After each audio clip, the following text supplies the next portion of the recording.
Hi friends అందరికీ. ఇక మొక్కజొన్నలు అయితే వేసినాం ఫ్రెండ్స్. వేసిన కాడ నుండి అయితే వర్షం అయితే లేదు. ఇక వర్షం లేదని చెప్పి అయితే నీళ్ళు అయితే కడుతున్నాం. చూడండి, అప్పు తెచ్చి గింజలు తెచ్చేసినాం ఫ్రెండ్స్.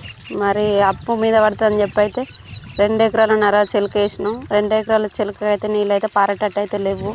ఇక 1 ఎకరానికన్నా నీళ్ళు అయితే కడతామని చెప్పి అయితే పైపులు వేసుకుంటే నీళ్ళు అయితే కడుతున్నాం ఫ్రెండ్స్. చూడండి రైతుల కష్టాలు అయితే ఏ విధంగా ఉంటాయో. వర్షాలు పడితే ఒకలాగా, వర్షాలు పడకుంటే ఒకలాగా ఉంటుంది. వర్షాలు పడితే పంట వండితే కడుపు నిండినంత విలువ, వర్షాలు పడకుంటే మాత్రం కడుపు ఎండినట్టే. చూడండి రైతుల కష్టాలు ఏ విధంగా ఉంటాయో, రైతులు పడే బాధలు అయితే ఏ విధంగా ఉంటాయో చూడండి.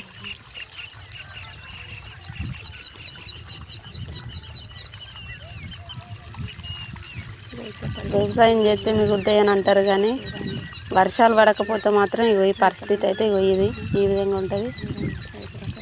చూడండి, పెట్టుబడి